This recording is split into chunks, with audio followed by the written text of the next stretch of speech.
और जैसा माननीय वित्त मंत्री जी ने विस्तार पूर्वक जो है आप लोगों के समक्ष जो है बातें रखी हैं, मैं भी अपनी बात को आप लोगों के सामने रखना चाहता हूँ। देखिए, बिहार ने हमेशा देश को दिशा दिखाने का काम किया है और हम लोगों की शुरू से ही मांग रही है, माननीय मुख्यमंत्री जी की, हम सब लोगों की रही थी कि देश भर में जातीय जनगणना होनी चाहिए। हम सब लोग, सभी दल के लोग जो है प्रधानमंत्री जी से मिले, लेकिन वहाँ से कुछ हुआ नहीं। तो तय यही किया गया था कि हम लोग अपने बलबूते राज्य सरकार जो है कराएंगे। और माननीय मुख्यमंत्री जी को धन्यवाद दिया जाता है कि एक ऐतिहासिक दिन जो 2 अक्टूबर का रहा, जो बापू का जन्मदिन हम लोग मनाते हैं, उस दिन जातीय आधारित गणना कि जाति की क्या स्थिति है वो जो है सरकार द्वारा पेश किया गया। और जब विधानसभा का सत्र पिछला चल रहा था तो पूरा रिपोर्ट जो है आप लोगों के समक्ष जो है रखा गया। उसमें शैक्षणिक भी है, आर्थिक स्थिति भी है, सामाजिक स्थिति भी है। और बिहार एक पहला राज्य बन कर के आया जिसका खुद का साइंटिफिक डेटा जो है किसी राज्य के पास नहीं है, बल्कि बिहार एक ऐसा राज्य है जिसके पास खुद की आबादी की पूरी जानकारी है। और आज के दिनों में साइंटिफिक डेटा होना बहुत ज़रूरी है ताकि हम चिन्हित कर पाएँ, पहचान कर पाएँ कि कौन लोग हैं जो अंतिम पायदान पर खड़ा परिवार है, कौन समाज के है। तो ये डेटा आप लोगों के सामने आ ही गया था, जिसमें कि लगभग जो है आप देखिएगा कि उसमें स्थिति जो है सारी स्पष्ट कर दी गई है। तो हम आंकड़ों में ज़्यादा जाना नहीं चाहेंगे, लेकिन जब पेश किया गया तो हम लोगों का, सरकार की यही सोच थी कि what will be the next, अगला हम क्या करेंगे। तो हम तो शुरू से कहते रहे हैं कि ये जो महागठबंधन की सरकार नीतीश जी के नेतृत्व में बनी है, ये गरीबों की सरकार है और सामाजिक न्याय के साथ साथ आर्थिक न्याय देने वाली सरकार है। और देश में अगर सबसे बड़ा दुश्मन अगर कोई है तो बेरोज़गारी और गरीबी है।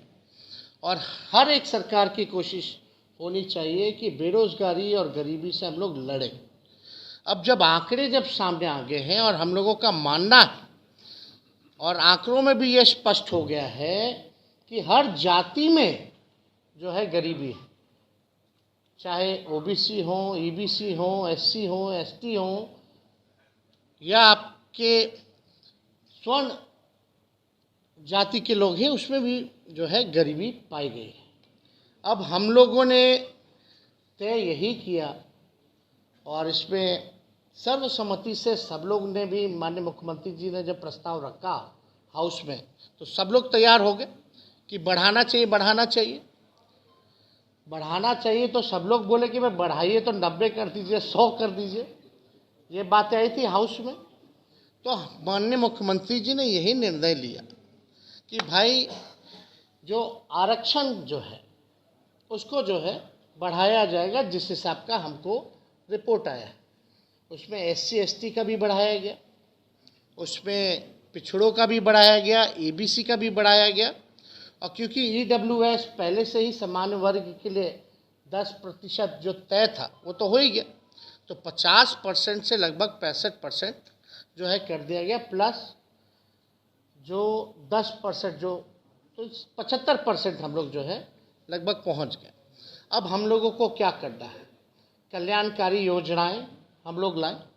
अब हम लोगों को पता है कि कौन भूमिहीन है, ज़मीन नहीं है जिसके पास, तो उनके सहायता के लिए माननीय मुख्यमंत्री जी ने ये भी पेशकश की कि उनको भूमि खरीदने के लिए हम लोग जो है 1 लाख रुपए की सहायता जो है करेंगे, 60,000 से 1 लाख तक पहुंचा देंगे। अब जिसका झोपड़ी है, घर नहीं बन रहा, उसको भी 1,20,000 हम लोग जो है देंगे। दूसरी ये बात, तीसरी ये थी कि भाई अब जिनके परिवार जो 94 लाख जो गरीब परिवार है, जिसके पास रोज़गार नहीं, नौकरी नहीं, उनको नौकरी के लिए विशेष सहायता के लिए 2 लाख रुपए की सहयोग हम लोग करेंगे। तो 2 बातें आगे, हम लोग ये चाहते हैं कि जब सर्वसम्मति से, जब किसी ने विरोध नहीं किया और सबको इच्छा है कि आरक्षण की सीमा बढ़ाई जाए, तो कैबिनेट ने ये निर्णय लिया कल माननीय मुख्यमंत्री जी की अध्यक्षता में कि भाई कोई पेच ना फंसे। जिस हिसाब से जब हम लोग जातीय आधारित गणना करा रहे थे, कई पेच आए सामने, इतने आसानी से नहीं हुआ, काफ़ी दिन विलंब रहा, लोगों को लाभ पहुंचाने में हम लोगों को दिक्कत हुआ, रिपोर्ट पेश करने में दिक्कत हुआ। तो ये जब आरक्षण की सीमा अगर हम लोग बढ़ा रहे हैं तो कोई पेच जो है किसी भी प्रकार का फंसना नहीं चाहिए। और माननीय वित्त मंत्री जी ने उदाहरण भी बताया, कई ऐसे मामले हैं जिनको शेड्यूल 9 में जो है वो किया गया, रखा गया है। तो हम लोगों ने यही रिकमेंड किया है कि भारत सरकार जो है, जो आरक्षण की सीमाएं हम लोगों ने बढ़ाई है, उसको शेड्यूल 9 में जो है रखा जाए। और इससे पहले भी एक राज्य जो है तमिलनाडु, उनका भी जो है पहले से 69% था, उसको भी शेड्यूल 9 में रखा गया है। तो हम लोग तो यही अब इंतज़ार में हैं कि अविलंब भारत सरकार ना सोचे ना समझे, क्योंकि आपके दल के सभी लोगों ने यहाँ सहमति जताई है और आपके दल के लोगों का तो कहना है कि और भी बढ़ा दे सरकार, तो उसमें भी साथ देंगे। तो कम से कम बिना सोचे और विलंब जो है इसको शेड्यूल 9 में रखा